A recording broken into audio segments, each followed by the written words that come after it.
jokingly. I was like, are you down? And he was like, haha, that's funny. Like, I wasn't kidding. I didn't think he was really going to do it. I never thought he could actually do that because he never seemed like that crazy. Fake sorrow, fake sorrow.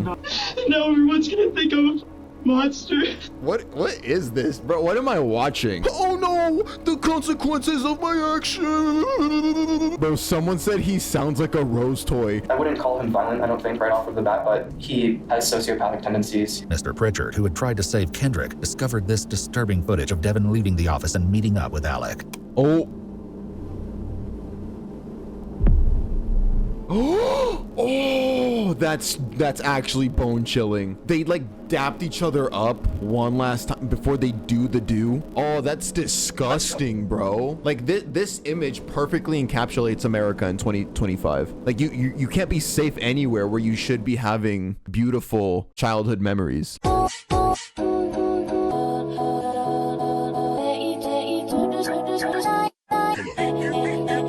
I just got off of work, okay? I just did an 8-hour, 9-hour shift around there. Show biceps. Okay, low key. I have a sleeper build. Watch this. Ooh! Dude, wait. I didn't even know I had that vein. Yeah. Hello, YouTube. In today's video, we are back with some more true crime. This time, teen mass shooter realizes he's been captured by Explore With Us. The thing that caught my eye about this YouTube video is that he just looks like a cringe Eboy. So yeah, I saw this as a good opportunity to clown on not just a terrible person, but a cringe, corny looking person. Before we get into today's video, something I must address. As you can see on the right hand side of the screen, there is quite an interesting, how do I even call it, this tier list. And you might be wondering, Omar, what the frick is that? So basically, I have a device strapped to me somewhere. Depending on how many bits you donate, you will zap me at different levels. So if at random points in the video I jump in pain, you know what's happening. Let's just get right into this. All right, 3, 2, 1, let's go. Out of sight. Please. There's a shooting at Denver. Stem School Highland Ranch. No access. Let's bust the window. Bullet holes in the wall. There's bullet holes in the wall? Okay, we're coming. We're coming as fast as we can, all right? On May 7th, 2019, just 3 days before graduation, shots were fired at STEM School in Douglas County, Colorado. The following report is based on police records, and most of the footage has never been seen before until now. Please note that while the following footage is intense, it does not show anyone being physically harmed or injured. The horror began almost at the end of the school day, just after 1:50 p.m. Countless additional calls to emergency services began to pour in. With each one, the situation appeared more dire. Wait, so was this a high school or was it a university? It was like STEM school. Okay, it's a high school. Okay, bet. The situation appeared more dire. Where is the shooter? Room 107. Is it just a single shooter? Is it one person? No. As far as I know, but I don't know. Is the shooter down or is our shooter still shooting? What? We have to do the shot, yes. Every second counted. Officers from the police department, sheriff's department, and the closest SWAT team all deployed in force and raced for the school. Some of them didn't even have time to don protective gear, but rushed onwards all the same. No access.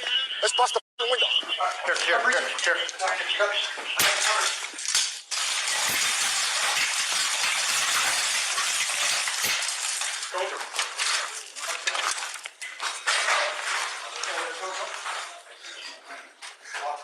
Jesus, bro.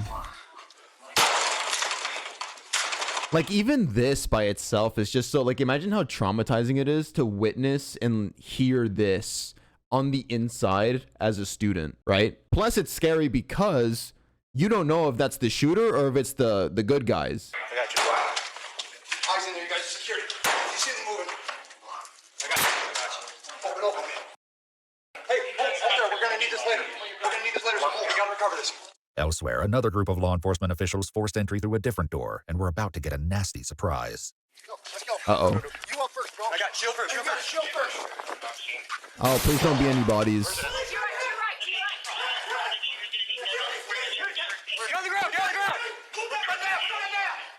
We Oh, is that him? Oh, that's him. That's him. Narrowly missing the first responders, they didn't return fire, a decision that would later be proven wise. That's security. Security. Where's that? Oh, dude. Bro, I got so scared. Dude, I thought this was a legit body. Oh, okay. Behind you, the first one on the right. First one on the right. Over here. First one right over there. He had the gun. It's over behind my back. He's cuffed right there. Which one? Right there, the one cuffed. This one? Yes. How many do we think we have? Two entered that room. Two? This is one of them? I don't know. He's the one I pulled out. He had the gun in his hand. He's prone out. He's got him. Pat him down now. I have bullets in my You better start talking. How many other people are in here? Roll over. Where the fuck is the other one? What does he look like? What kind of gun is he carrying? Devon. He has purple hair. If the scene in the hall seemed like a nightmare, what was happening inside the classrooms was even worse. More than 1,000 students, from kindergartners all the way to 12th graders, were trapped, terrified, and in mortal danger. Some of them took the chance to film what they may have thought would be their last moments alive. Lost. West. Out of sight. Please. Look out. When law enforcement enters the first classroom, the horrific scene they found was something straight out of a horror movie. Raise your hands. Back to the doors. We have shot. We have people shot. Go through. I got people shot. Who's shot? Out of sight. Please. How old is the shooter? I don't know yet, and that information hasn't been given yet.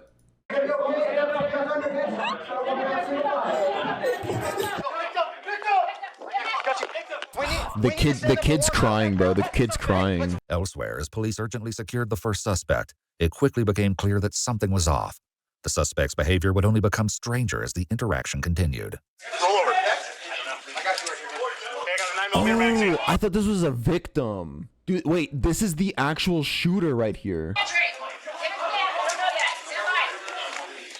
Got anything else on you? That's my thoughts. Just your phones? Nothing else. What? Is this him? Been exposed. Oh, no, it's not him. It's not him. Been exposed to what? No, I'm trans and my breast just flew everywhere. Been exposed to what? Wait, what? What? Been exposed to what? I've been exposed. I'm trans My titties. and my breast just flew everywhere. And you're what? I'm transgender and I slapped everyone.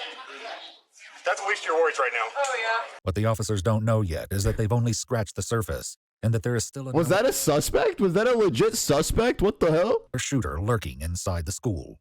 The victim was identified by his classmates as Kendrick.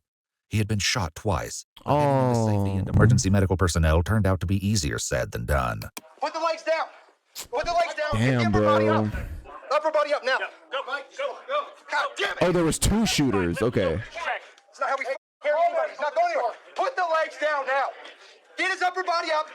Carry him like he's been tough. Come on, bro. It's not the way it's gonna work. As the race to save Kendrick's life continued, the officer guarding the suspect turned to the two witnesses in the hall for further information. How many victims do you think we have? Do you see? I know. As soon as I grabbed him, that's when I saw you guys come in. I dropped my gun. Okay. Did you shoot at all? I shot one round and I realized. Did you hit him? Did you hit anybody? No, I realized it was one of your guys and I dropped my gun. I got you. That's right, the security guard had been the one to fire at police.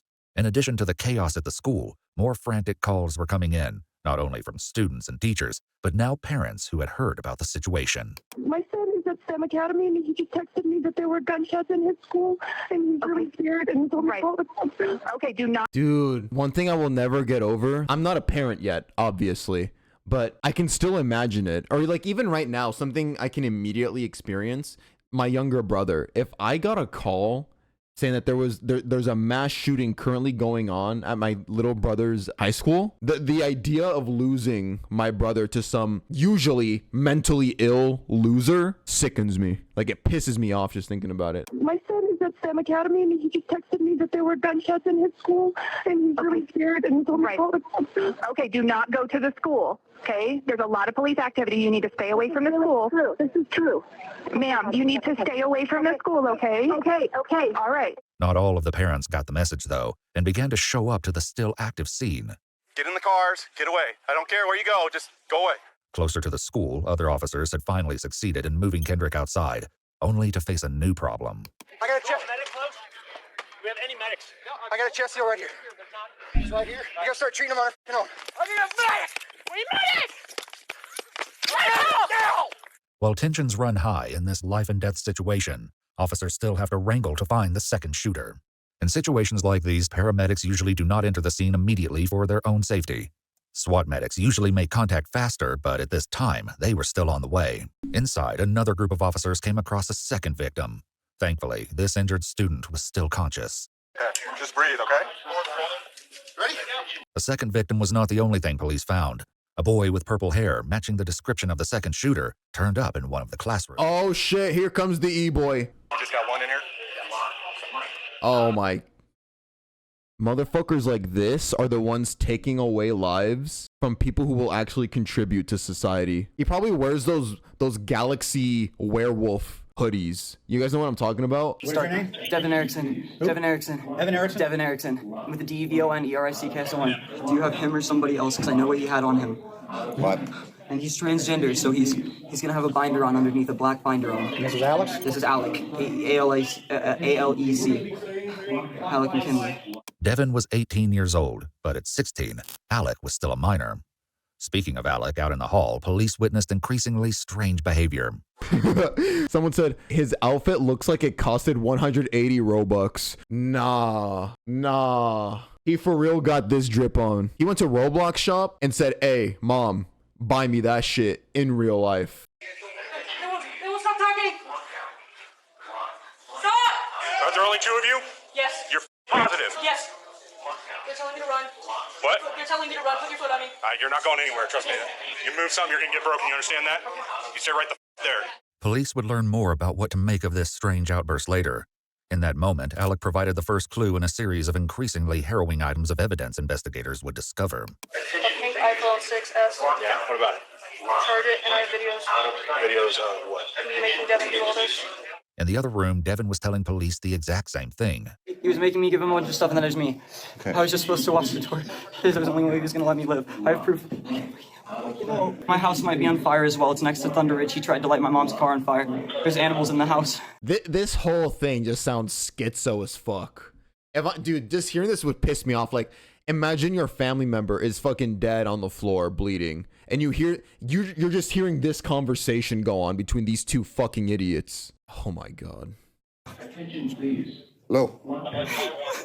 Send somebody to his house, too. What's that? Send somebody to his house. He tried to light my mom's car on fire, and my pets are in there. I didn't want to hurt it.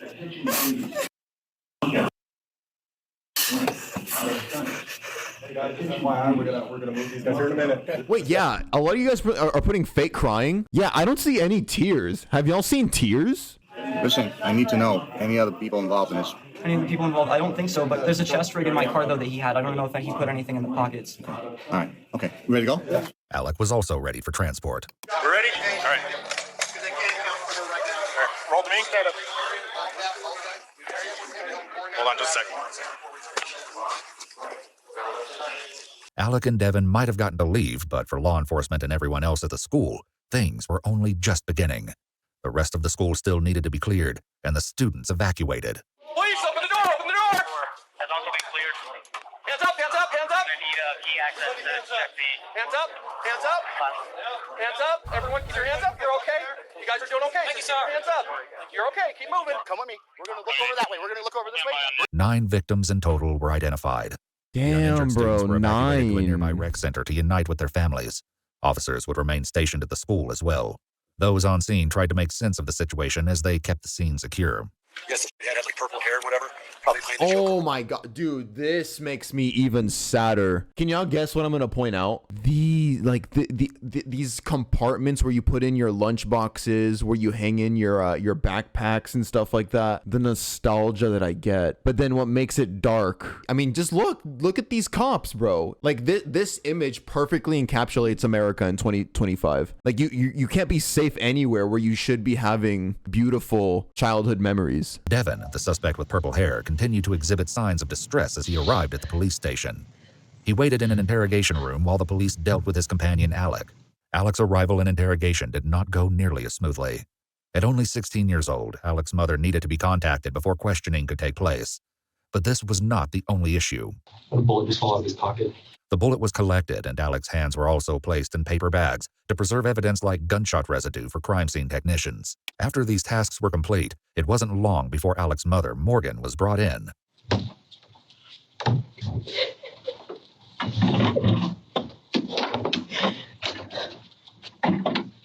Not you. You know that. This is not you. You know this. Do you hear me? Do you know this? Okay, I was about to be very insensitive and like just grill the mom, but like it's always so tricky, man, because it's like I remember even seeing a tweet, like people always say like if I had a son or a daughter or whatever, I would love them no matter what, right? And then the tweet said, and then y'all act surprised when a mother or a father actually does that. Like they love them no matter what. So it's like, fuck, bro. I mean, that's your kid. To know that they did something like that, it probably feels so surreal for the parents. You gotta sympathize at least a little bit, especially for the mom. Like this came out of you. And to know that your child caused this atrocity, imagine her head. She's gotta be so confused. Has your name officially been changed to Alec? No, it's Maya. Okay. But I will call you Alec. Because Alec was a minor, the detectives read the required Miranda rights to both Alec and Morgan. Alec remained willing to talk. Do you agree to answer questions with me without a lawyer? Okay. Mom, you sign here saying that he's waiving his rights? What is happening? He's going to talk to me without a lawyer present. The detectives gave Alec and Morgan a moment to talk things over and come to an agreement on how to proceed. Just so much. I have nothing for you. Yes, you do. You failing all my classes. Doesn't matter. Doesn't matter. You know that. Don't act stupid. You just don't. See, W mom. Hey, W mom. Yeah, see, like she obviously still loves her daughter, still loves them, but still knows that they fucked up. You got to still be stern, bro. I'm not doing that. This isn't your fault. Just know that my love for you is unconditional. They eventually agreed that Alec would converse with the detectives alone, and Morgan signed off on Alec's waiver of rights before stepping out. A crime scene technician entered next to collect swabs of Alec's hands to test for gunshot residue and take booking photos. Make sure someone watches my mom. Some with her. According to police reports and what Alec later shared with the investigators, Alec's mother suffered from stress-induced seizures and other medical conditions. When the CSI technician had finished her work, the detectives returned to get to the heart of the matter. Are you sure you're physically okay? Physically. Okay. And I just need to ask, is there one or two of you? Is there a third out there? No. That helped you? No. So it's the two of you? Several rooms over, Devon was also prepped for interrogation. However, the conversation police were about to have would not go anything like they expected. You had your rights. I know all my rights. I just want you guys to get them. Okay. Okay, dude. Okay, Mr. Roblox emo man. Okay, Timmy Tough Knuckles. I just want you guys to get them. Okay. That's why I'm talking so much. All right. How long have you known Alec for? I've known Alec for really just this semester. With Alec, the detectives began with a similar line of questioning. How long have you known her? Since the beginning of this year. How has that been? Probably the worst experience. Tell me why. Well, on top of being transgender, I got a lot of crap for that. How long have you been Alec? I came out to my friends in about 8th grade. 8th grade? Okay. Has the transition been smooth or has it been rough or what's been going on with that? Hard. Tell me why it's been really hard. I just have to live with the fact that no one sees me for me, and I will never be who I want to be. Anything. I'm not a boy, I'm not a girl, I'm just nothing.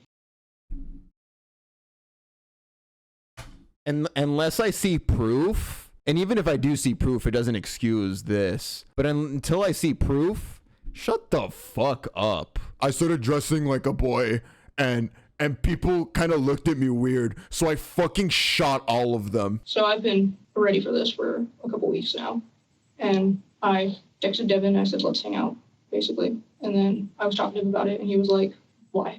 Like, what's your motive? And I was talking about how I know what people say about me. I'm not dumb. I gave them a reason to be scared because they need to think about what you really say can drive someone to do this. Alec agreed to let the police download data from the pink iPhone mentioned earlier. It's weird that they're talking almost like they feel like they did nothing wrong. They're so calm. They were smirking. They're just so okay with what they did. Like, yeah, like I would never be accepted. So yeah, I mean, this just had to happen. You cringe. Oh my. Including social media apps. The most information was found on Snapchat and told investigators that there was much more to the case than first met the eye. Devon's electronics and social media were also under the microscope, but the most obvious red flags were found on Alec's accounts. When I go to jail, can you keep my streaks? So don't you just love it when you're having a wonderful day and depression comes just doing the Then take the trash out. This was just the tip of the iceberg in regards to what investigators unearthed on Alec's electronics. Before doing a deep dive into Alec's social media, though, Devon continued to relay the events that took place that morning. Going back to this morning, you'd have to see Alec. Yeah, barely. When did you first see him? My psychology class. And I told Miss Evil that I didn't have my backpack because he wanted me to lie about it so that I could leave. And then that's when I went to the house the first time. I met up with David as well. Who's David? He's fucking one of my friends since 6th grade. David confirmed that he met up with Devon that morning around 8:30. I was giving him hugs because of how happy I was feeling. That he was doing so good. David stated that Devon used substances and had apparently been doing so with increasing frequency over the last... Wow, you're telling me this thing right here did substances? I would have never guessed by just looking at him and his hair. David stated that Devon used substances and had apparently been doing so with increasing frequency over the last semester. And recently it's just been getting worse. His drug use has been getting more significant, I want to say, in the past month. David would have more insight to share. Thank you for the 500 bits. Stray kids dominate. Oh, shit. More significant, I want to say, in the past month. David would have more insight to share later. However, it looks like Devon may not have been the only one with a substance abuse problem. Do you know if he was on medications or anything? He used to have them, but I think he was saying that his mom took them away. Okay. So he was on the cocaine, though. Devon also shared that someone had spread an explicit rumor at STEM about Alec, which had been very upsetting. Still, Devon said he'd never expected Alec to take such horrific action. While speaking with detectives, Alec reported that life at home was just as tumultuous as it was at school. According to Alec and Morgan, Alec's father, Jose, was no longer in the picture, and currently 14 family members were all living under the same roof. She said Alec's father was deported back to Mexico in 2010, and the last time they saw him was in 2013 when they went to Mexico. She lives with her parents in blank, and there are 14 people living in the house currently. Jesus! 14 people? Alec's mom, Morgan, consented to let police execute a search warrant on the family house.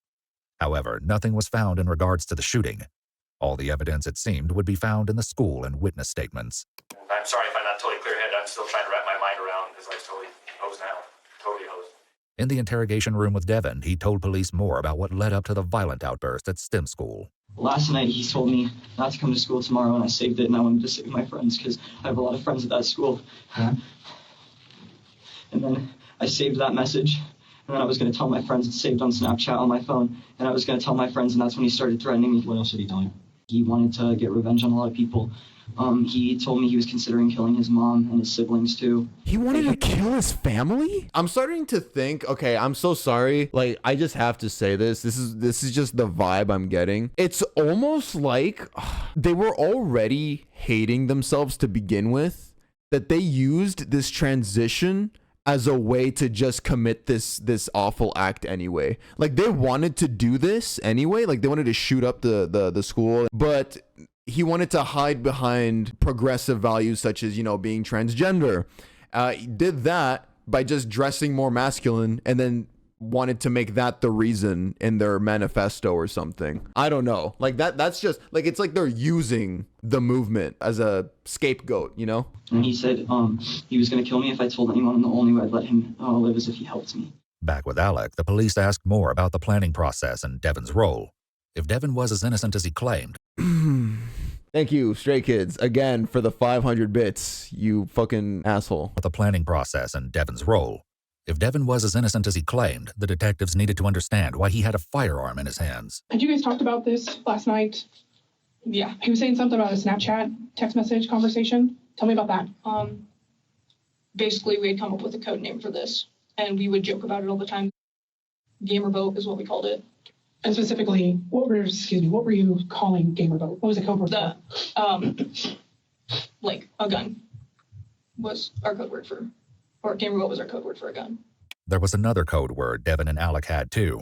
The meaning behind it and the implications of its use would change everything. It was like, are you down to, like, jokingly, I was like, are you down? And he was like, haha, that's funny. Like, haha, yeah. But really it was like, I wasn't kidding.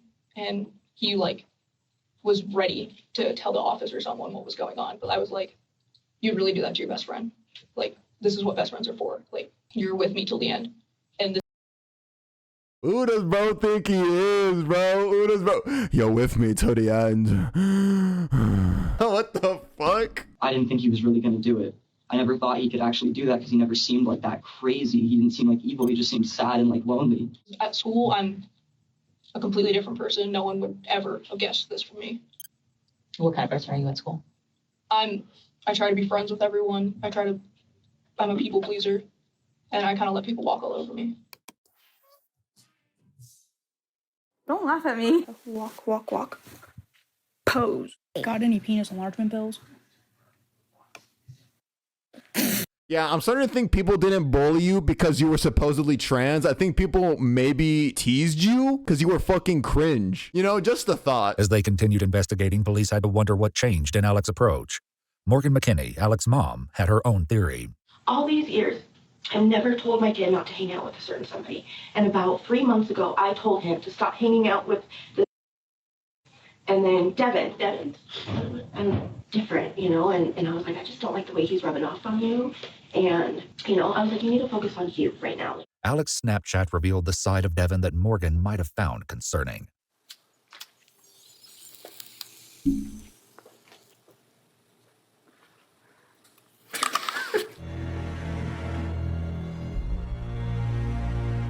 XQC?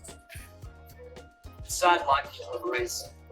Just how much of a What the fuck did he just say? I'm just sad black people have rights. I can't believe I just read that. Anyway. Just how much of a role Devon's influence played on the STEM attack would come out in due time. For now, though, Alec offered this explanation. Really, there was like a breaking point last night with my siblings. They don't care. Like, no one cares. So I'm finally going to give in to my thoughts, because what's the point of trying to protect everyone else? What do you think about hurting family? Only yesterday. As Alec shared more about the triggering moment before taking the lead on the shooting, Devon's assistance in the horrid attack began to take shape. Did something happen at school this week, or what help me understand what the big thing, the analogy you always hear, the straw that broke the camel's back. What was that? This kid kept calling me by my biological name, and that's what made me lose it. Someone in chat said he called me my name, so I shot the guy. According to Alec, Devon's uncertainty had been a part of the plan all along. He's an idiot. He's a complete idiot. So basically anything I say, he would be like, okay, because I'm his best friend. Forensic research has found that in cases where there is more than one perpetrator, there's always an alpha figure to execute the plan. While there can be multiple submissive characters, there's only one dominant personality. Devon's guidance counselor, Ms. Wright, had also shared some insight on the subject with the police. Alec is weird. He gravitates to vulnerable people. Okay. Do you know what I mean? Devon's very vulnerable. Was Alec bullied in any ways? I feel that Alec is a bully. This would require a lot more investigation, but for the time being, the detectives prioritized establishing a timeline of events from both Devon's and Alec's perspectives. Originally, I was going to figure out a way for someone to buy me a gun, but no one would.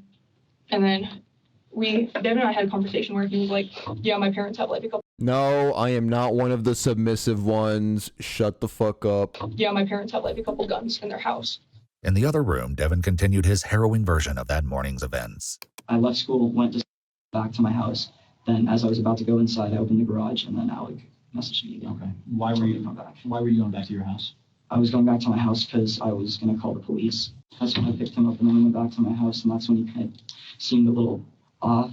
And then we went into my basement. And that was when he pulled out the cocaine the first time. And I told him, I was like, cocaine? How the fuck you get cocaine at this age? You're going kind of too far, and you're like scaring me a little bit. And I was like, I don't want you to hurt anybody at school or anything like that. I really think you need help. And that was when he started really threatening me. Did you use the cocaine when he pulled it out? Not the first time. What did he do with the cocaine? He did one line of it.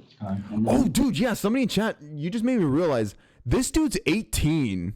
Getting manipulated by a 16-year-old. The fuck? Well, you know what? I think anybody can be manipulated, though. That's the thing. I don't think the problem is his age. I think the problem is just that he's so pathetic and cringe, and just look at him. Like, why would you ever be intimidated by this? Just call the cops and get his cringe ass behind bars. According to Alec, things only escalated from there. You said you broke into his house? I didn't break into his house. I like trashed it. How did you trash? I went through looking for the key to the safe originally, and I trashed looking for it. He knows from other times I've told him that my dad had 4 guns in the safe up in my mom's room, but it was locked and I didn't know where the keys were. That morning, though, the lack of keys was little more than a speed bump. And then I led him to the safe, and that's when he hit it a few times and then told me to pull it out. And made me pull it out. What did he hit it with? The axe he got in my garage. I was just like holding it up, and I was like, do it. Okay. And what happened after that? He just kept crying and opening the safe. And he had to help me pry it open. According to the videos found on Alec's phone, this appeared to be the truth. Open it! Open it. Trying. Additionally, when I'm so sorry. It's just like, how are you letting this dude scare you? Open it. Fucking open it. And then you got fucking XQC over here being like, I'm twang, so. Additionally, when searching Devon's house, bro was seeing red. Just like it was described. However, they still suspected something wasn't quite right about Devon's story. He hit open the gun safe with the axe a bunch of times, tried with a crowbar, and that's how he pried open the door without the key. It like popped out. He was making me help him so he didn't get too tired, because he didn't want me to be able to run away. It was wearing me out a bunch, and he just kept telling me to, and I told him like I just can't anymore. And so he grabbed the crowbar and pried it open, just like broke it. Basically, it's just like bent a bunch. What were you writing on the walls? The voices win. Oh nah, the voices win. Are you scared of me yet? And where did you write that? In his mom's closet.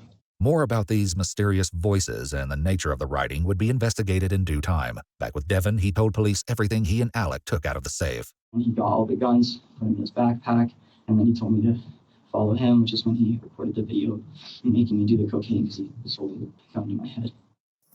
Do it. I'm sorry. Hurry the f up. Had you ever done cocaine prior to that? Do it. I'm sorry. Hurry the Bro, like, I'm starting to think this dude low-key just has a kink for being, like, bossed around. Yes, master. Snorts cocaine. Like, what the fuck? Had you ever done cocaine prior to that? No, I couldn't do all of it because it was, like, freaking me out too much. Who loaded the guns? Alec loaded all the guns, yeah. So all the guns were unloaded when you were Yeah, he made me hand him the ammo because he grabbed all the guns and then he loaded all the guns. I had to help him carry some stuff, but I carried the ammo and then I didn't touch the guns until he made me put them in the guitar case because he wanted it to be inconspicuous. In the other room, Alec admitted to vandalizing Fucking Devon's Devon, mom's bro. car I'm not buying and it, explained Devon. more about the reason. So after you set mom's car on fire, his mom's car on fire? Tell me about that. He spray painted it, and then I put gasoline all over it, and then he lit it on fire. When searching Devon's house, the police had seen this for themselves.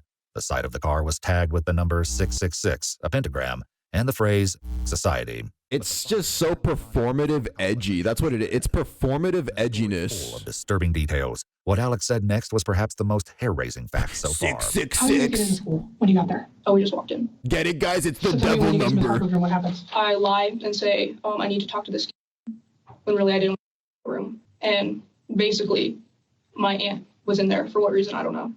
And I was like, you need to leave. Grace, Alec's aunt, who goes to the same school, spoke with police too and shared her memories of the interaction. He said that Devon was kind of upset and he thought he was going to get in a fight with our friend. He said he was going to calm Devon down.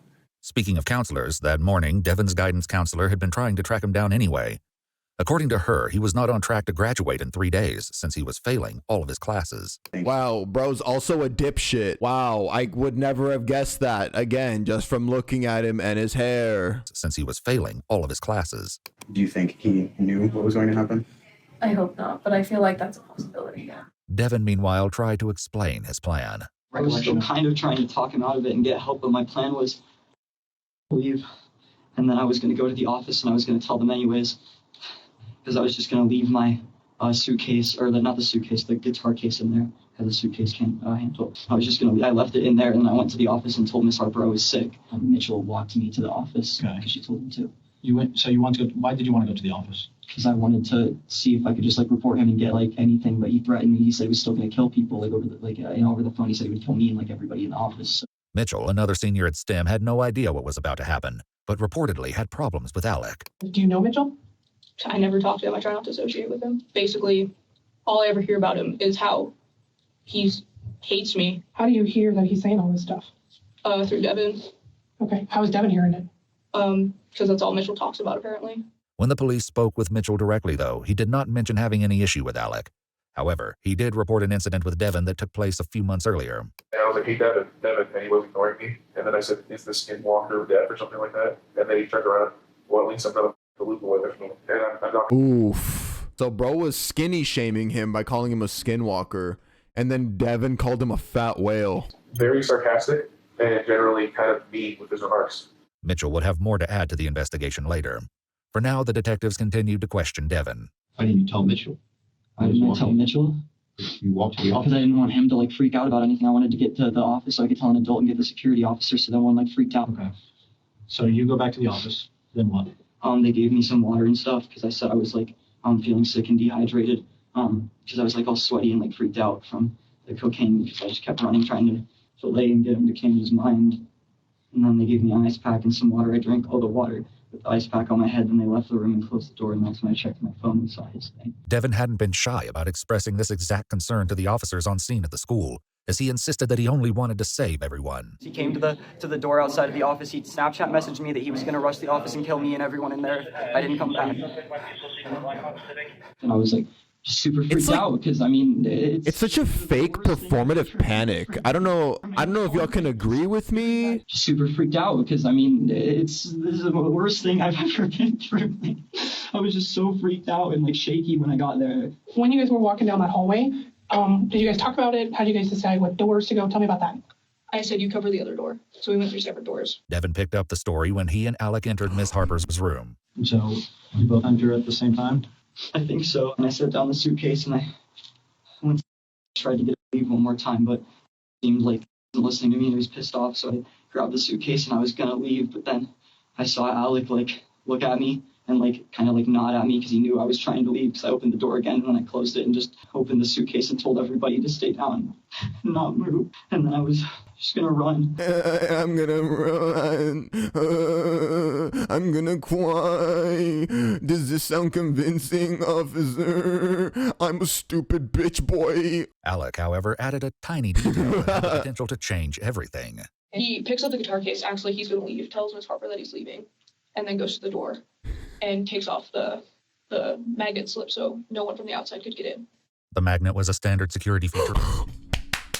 Bro, someone said he sounds like a Rose toy. He probably sounds like Ash Trevino's Rose toy after she uses that shit and crushes it. The magnet was a standard security feature on all the doors at STEM school that were instituted as part of the lockdown protocol. If moved from their place, the strips would immediately lock the doors, securing everyone inside and locking out anyone who is outside the room. The police likely wondered why Devon hadn't addressed this tiny detail if he was an unwilling participant, but they would return to this later. In the course of the investigation, the police also spoke with Ms. Harper, the teacher in room 107 when the shooting took place. He grabs the guitar case. It's kind of really loud. Shuffling. Just to the point now where it's getting weird. Like, I'm like, why are you being so loud, child? And I thought he was just being rude to his classmates. In front of the door, he drops the guitar case, blocking the door. That's when I saw him pull the gun. Back with Devon, the police tried to clarify more details. Who pulled out a gun first? Alec was pulling it out, and that's when I pulled mine out and told everyone not to move because I saw Alec reach for it because that was what he told me he was going to do. Devon said, nobody move. And then that's when everyone started freaking out. And that's when, like, everything goes blurry.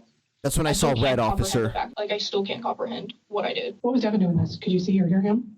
No, there was, like, a crowd of people jumping towards him, trying to get the gun away from Devon. And there was the other half of the class was coming towards me. And so that's when I was, like, shooting aimlessly.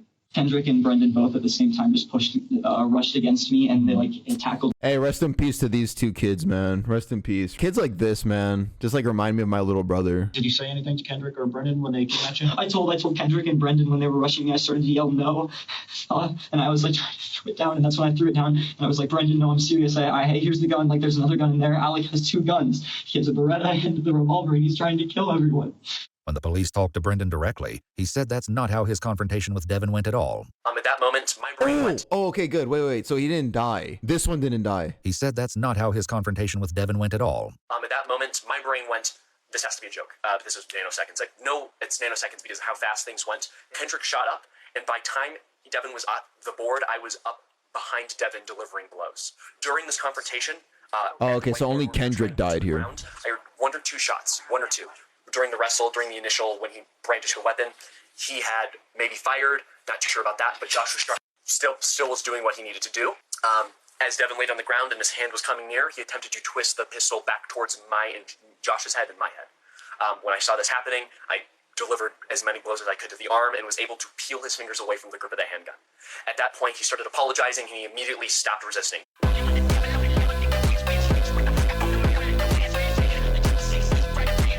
Giga Chad Devon, bro. I mean, not Devon. What's his name? Brendan. Yeah, Brendan. Devon, on the other hand, said he never resisted at all. And I willingly just let Brendan grab the gun and take it. And I immediately told him where all the other guns were, that Alex had a gun, what his name was. I told everybody where my stuff was, where everything was. What was Alec doing when this was happening? I couldn't see anything because Josh and Brendan held me down. Okay. And then Brendan got all the guns, gathered them, and then I don't know what happened. I was just laying on the ground telling people information so they could get out. I thought I heard more gunshots. I just heard a lot of yelling and screaming. I was just so in shock and freaked out. My ears were ringing from the gunshot because it was really close to me because he tackled me, and that's why I just laid down. Alec offered an alternate perspective on the chaos that followed the initial gunshots. I don't remember who shot first, but I started freaking out because I still couldn't comprehend what I was doing, and I just started shooting randomly. Shooting randomly? Yeah. At people, in the air, in the building, Just or in the what? air. In the air. Tell me how you were, can you show how you were shooting? I was just kind of like that. Okay. I was kind of like that. I was like, pew, pew, pew, pew. I was just kind of like that. Ms. Harper, though, didn't seem to think that Alec's aim was random. Alec, I believe, had shot at me. I had a bullet casing burn here.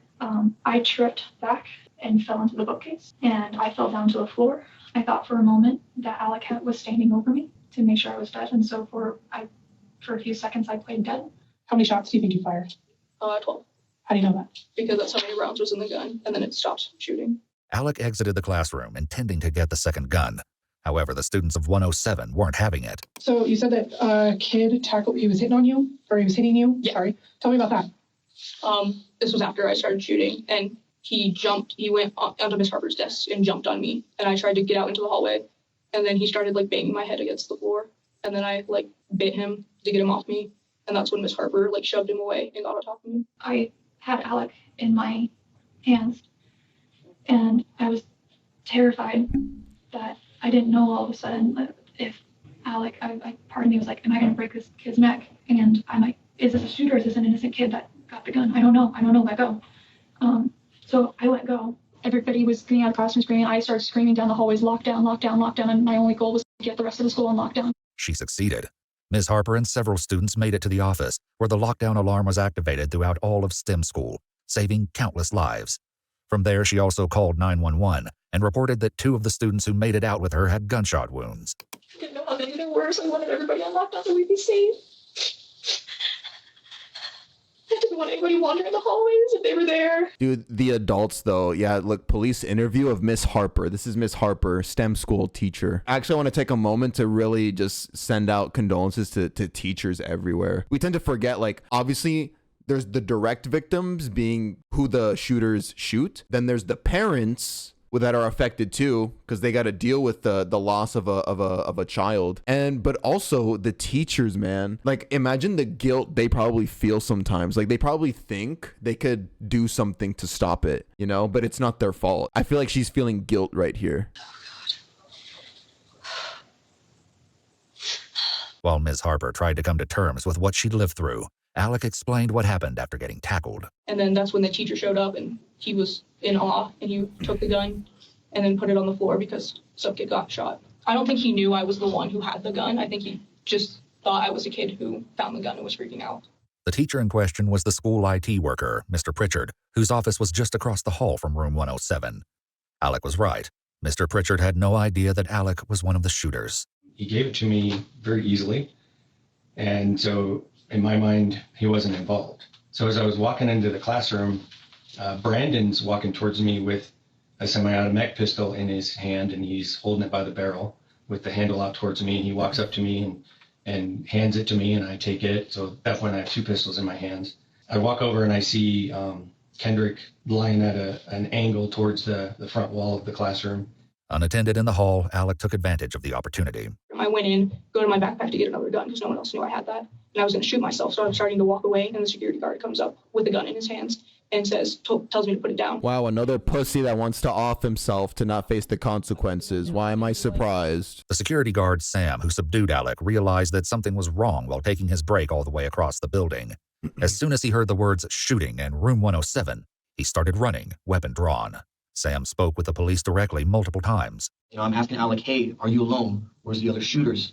What's going on here? Alec's only response was, kill me now. I don't deserve to live. I see an AR rifle and someone in plain clothes coming through the hallway. I didn't hear a breach. I didn't hear police or any of that. And I yelled security and I fired around. One of the bullets from the friendly fire injured someone in room 106. Back with Alec, the police asked about some specific details. Do you know if you hit any kids?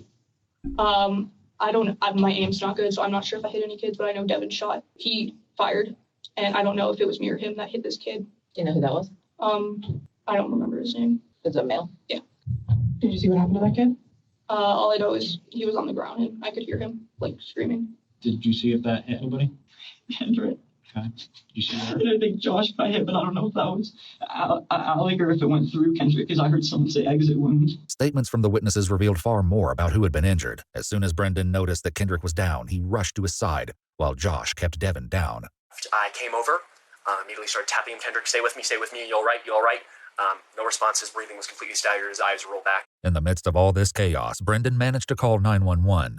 Help was nearer than he expected, though, as he was aided immediately by Mr. Pritchard, who's a former Navy sailor. And I'd asked Brendan if there was anything I could use to apply pressure to Kendrick's wound. He didn't find anything, so I just went ahead and started putting pressure with my hand. At that point, he was breathing. It was like he was almost kind of moaning with like some spittle coming out of his lips. I see Josh laying on top of Devon, and I looked and I saw Josh had some blood marks on his legs, but it didn't look like they were growing, so I just figured, okay, he's okay for now. Devon Erickson, while still on the ground, being held down by Josh, was going, Alec made me do it, I'm sorry, it wasn't my fault, and then just threw an absolute fit of aggravation. I got up in his face and I screamed as loud as I could, shut the fuck up. Where the Mr. Pritchard then responded with, please don't do that, keep your voice down. Devon then responded, there's a jacket out in the hallway to put pressure on, the left doorway. While Brendan went to get the jacket, Mr. Pritchard made a grim discovery. I looked back over and Kendrick stopped breathing at that point, and I was fearful that he had passed. I tapped him on the cheek, hey, come on, stay with me. Checked for a pulse, I didn't get one. In the hallway, Brendan didn't find the jacket. Instead, he ran into the security guard and Alec. And from the other end of the hallway, behind a little jut out for the size of the classroom, was a security guard. He was brandishing another Glock, and he told me to drop to the ground. I immediately did, and I yelled, two students have been shot, I do not have a gun, we have one of the shooters in there. He then told me to crawl to him, and that is when I noticed that he had the second shooter, Alec, in handcuffs, off to the right side of the hallway. I like how articulate this kid is. Good head on his shoulders. In addition to the carnage in the classroom, Alec's next comment made the situation even more hair-raising. When you saw these kids, especially Kendrick, go down, what was going on in your head? Was it, I'm going to continue shooting, or I'm going to help them, or was something else going on in your head?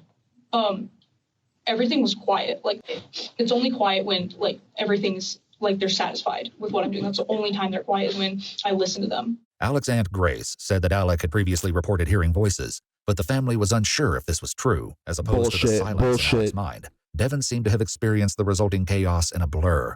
He only seemed to remember bits and pieces of what came next. Then what happened? Normal. I got handcuffed, obviously, because the people came in because Josh just held me down and I just let him. And he said he was it, and I just kept telling him, just wrap something around his leg and say fake sorrow, fake sorrow. About Alec and what he was wearing, because I didn't want other people to get hurt, because I knew he was just going to keep going, killing people. And now everyone's going to think I'm a monster.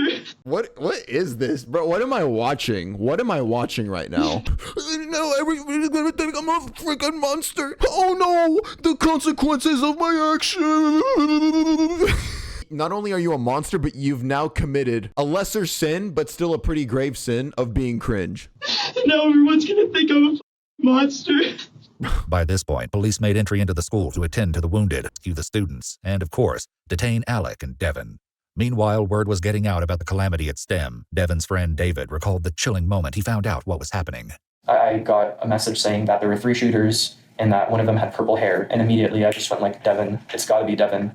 With all of these statements, the police now knew what had happened. The reason why, however, remained elusive.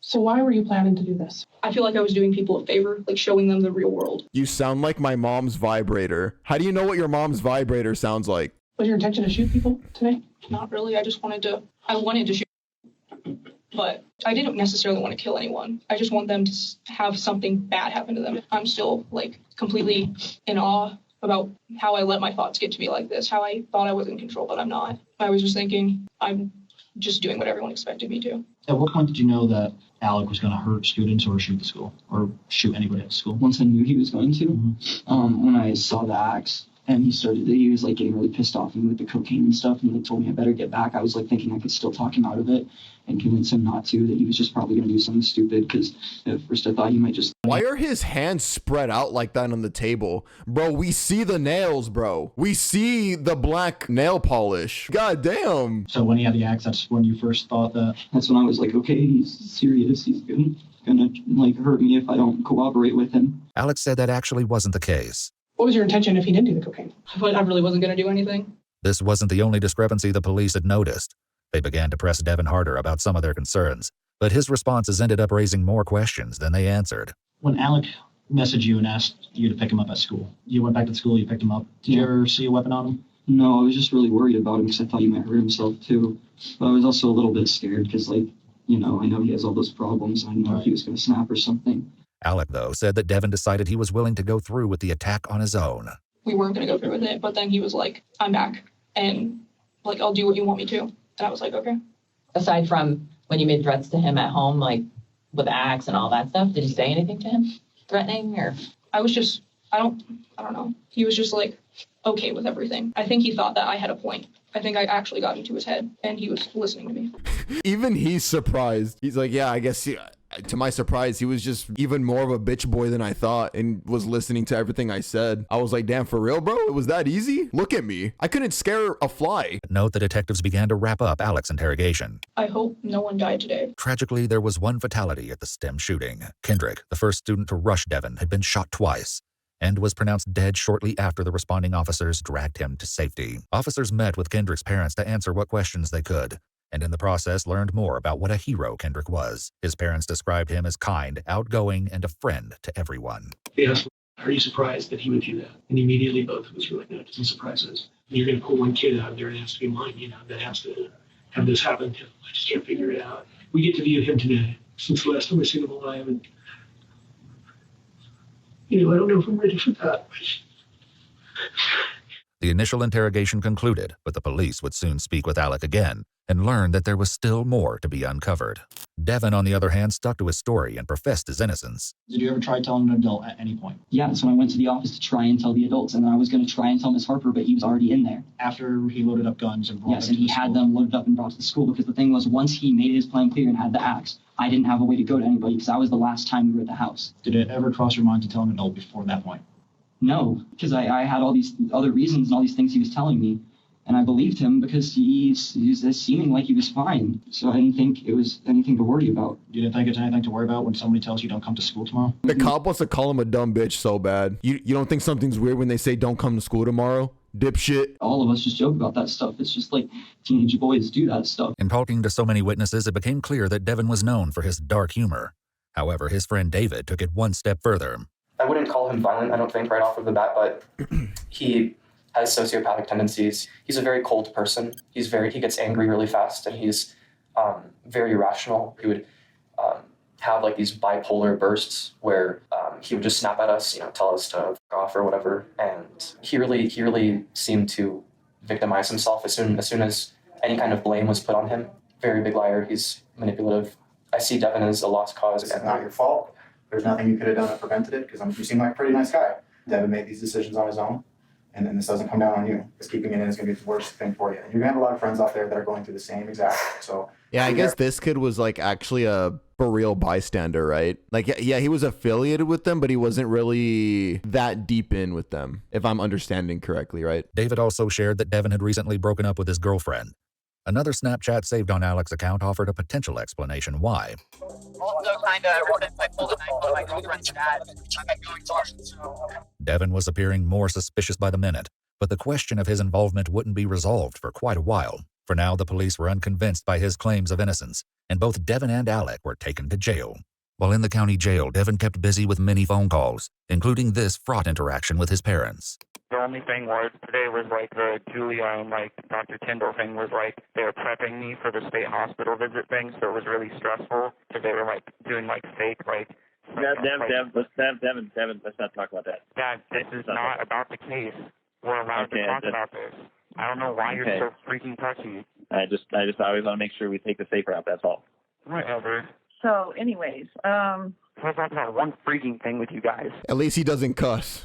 Can't do freaking anything with you guys. It seems that somehow, despite being under lock and key, he began a romantic relationship with a girl named Melanie. you're my baby.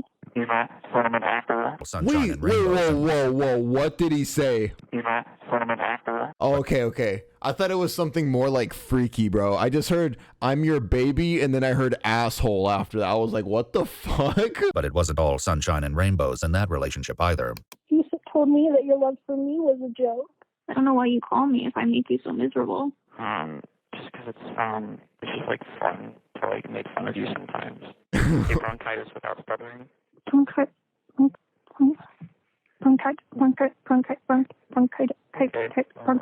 stuttered, so. I would off myself if any conversations like this came out of how I talk to girls, bro. Oh my fucking god. Like years ago. Holy shit. I wonder if she actually meant that shit too. If she actually just can't say bronchitis. You're taking advantage of me. You're using me for your entertainment. I thought I had a special place in your heart. Yeah, you do. It's last. Oh, it's so bad. It's so bad. Girl, stand up. You deserve better than this Roblox emo skin. 9 months after Alec and Devon were arrested, Alec reached out to detectives to share additional details about the case.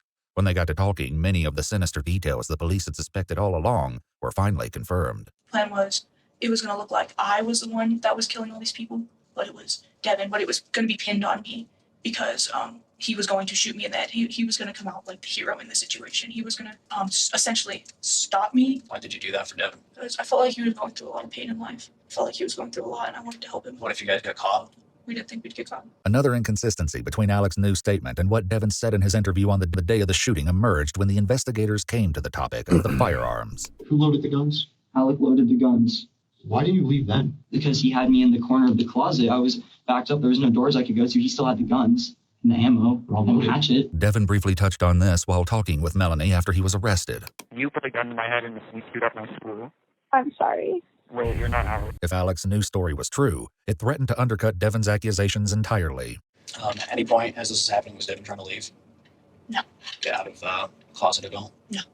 Even on the day of the shooting, the police noticed issues with Devon's story and didn't hesitate to call him out. Why didn't you flee the house? I was in the back of so in this closet in my mom's room, there's only one door. He was on that side. The safe's laid down in the middle, and I'm on the other side of the safe. He told me to stay on that side. Right. What I don't understand is how is he loading the gun? Because he made me give him the bullets while still holding the hatchet. He grabbed the guns with his other hand, and then that's when he made me hand him the ammo. He told me to sit down, still holding the hatchet, put one bullet in and put it in the magazine and cocked it so there's one in the chamber. He could aim at me. Devon insisted he was innocent, but something else he said that day led the police to believe he was anything but. And the only way I'd let him live is if he helped me.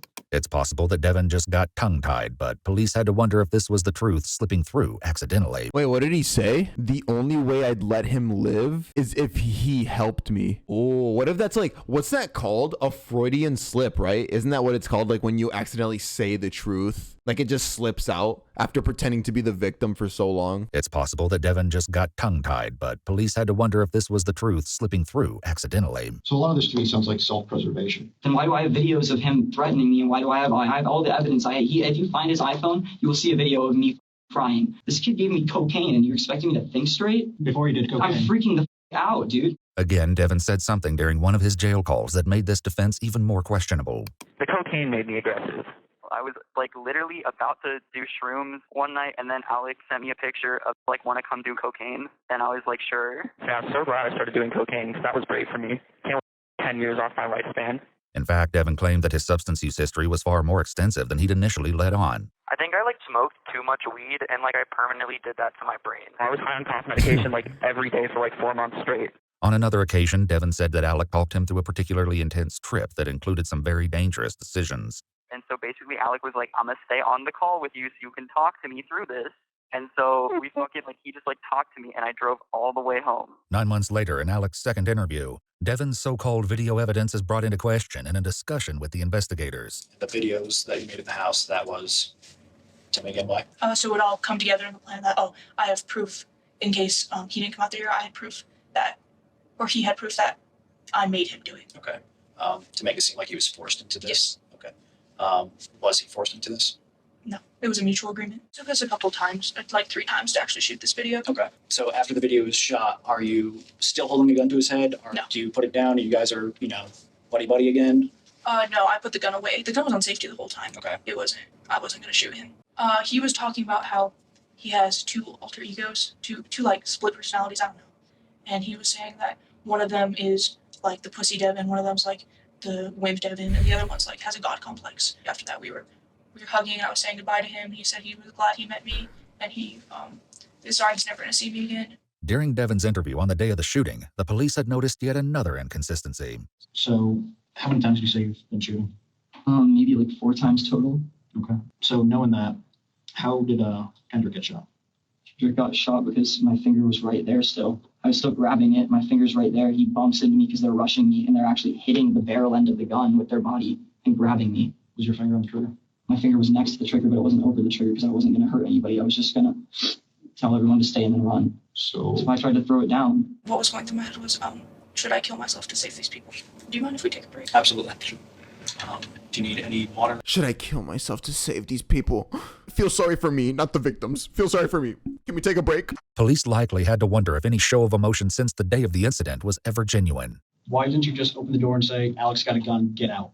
Because he was still going to shoot people. But you knew he was going to shoot somebody either way. But I was going to try to stop him. That's why I went to the office, so I could try to get to an adult who would be able to do it, so the school didn't, people weren't just freaking out. But you still didn't tell anybody. Yes, because he told me he was going to the office because he was going to kill me. Doesn't matter because he was going to kill people. Doesn't matter. It does matter because I was trying to save everybody, not just me. After composing, Alec said something else that, if validated, obliterated Devon's previous claims. Did he ever tell you, hey, I can't go through with this, I'm going to refuse to go through with this, I'm backing out, anything like that? He never told me anything like that. It wasn't just what Devon hadn't done that led investigators to suspect that he'd helped instigate the crime. Mr. Pritchard, who had tried to save Kendrick, discovered this disturbing footage of Devon leaving the office and meeting up with Alec. Oh,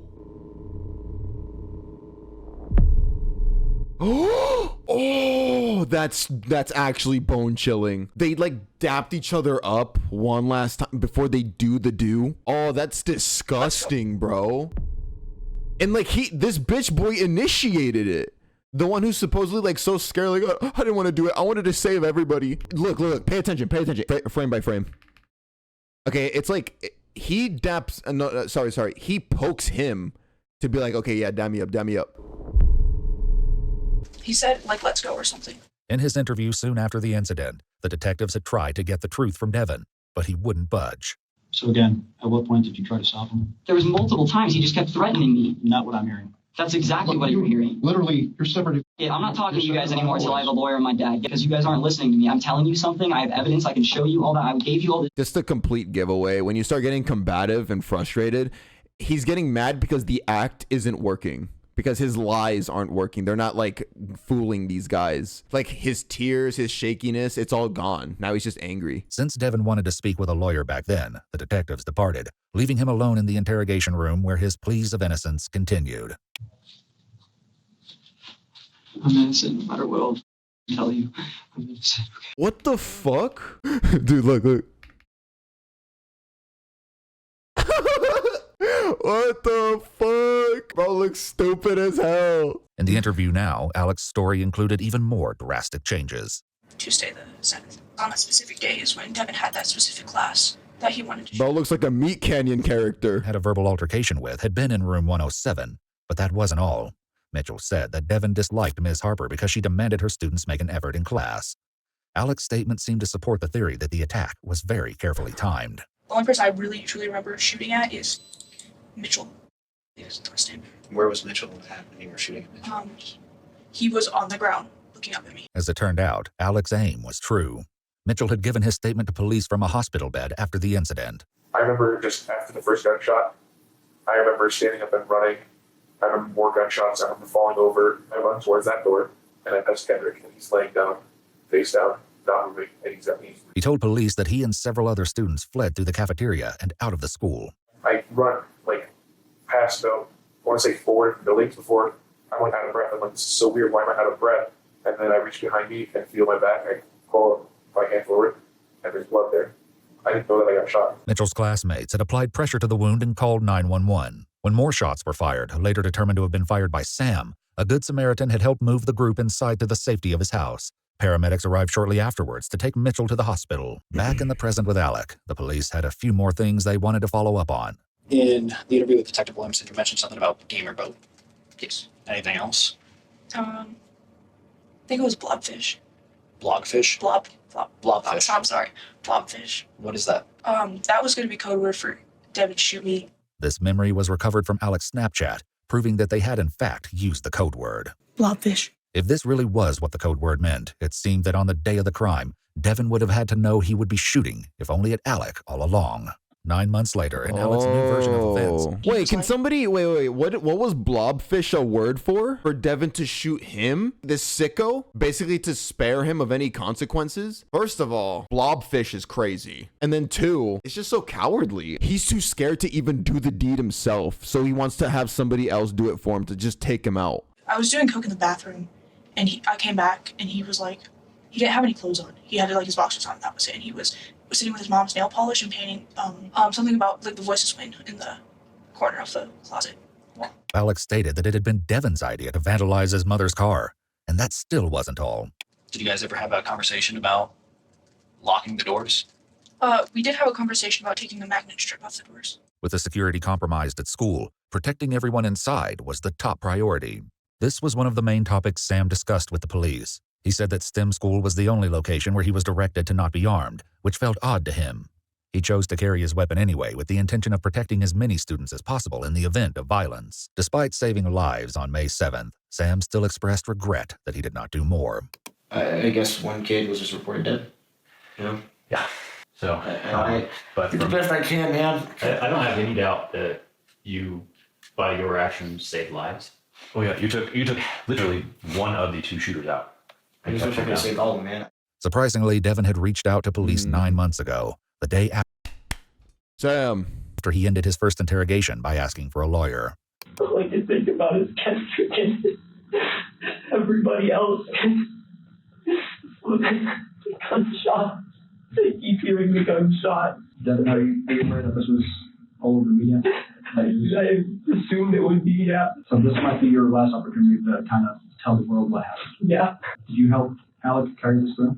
Only the parts he made me. When asked about the perspective now, Alec had this to say. I've changed my perspective on my perspective has changed on me trying to protect Devon, and I need to keep my promises. Who are you talking about in terms of your promises? I'm not great at this. I talk to Kendrick a lot.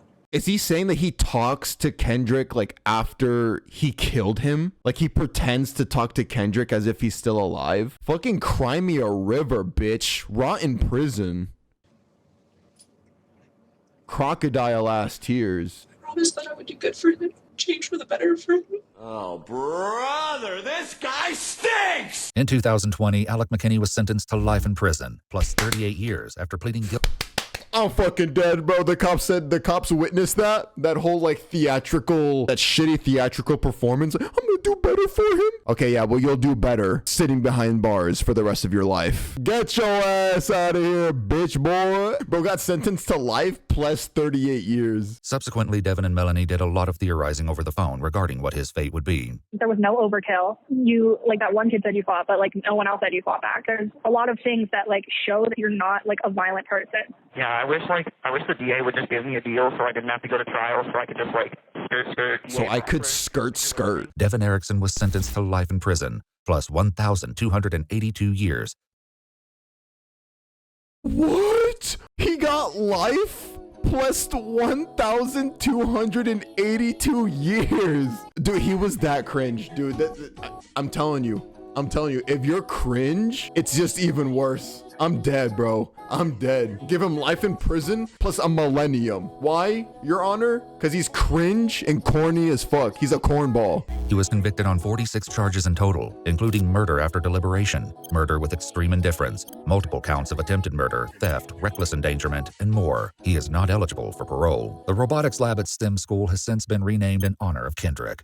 His heroic actions meant that his was the only life lost that day at STEM. Damn. His parents still visit his grave every day. The other 8 victims all physically Dude, that recovered, makes me want to but the cry. psychological Wait, did they rename the school? Wait, is that what he said? Did I hear that right? They renamed the school to him? Can someone confirm that? Yeah, dude, that's something I didn't touch on. Kendrick, he charged him. He charged one of the shooters. I forget which shooter, but yeah, like he charged one of them to try at least. That actually makes me want to tear up. Like imagine like your little brother trying to be brave and fighting back against those pussies.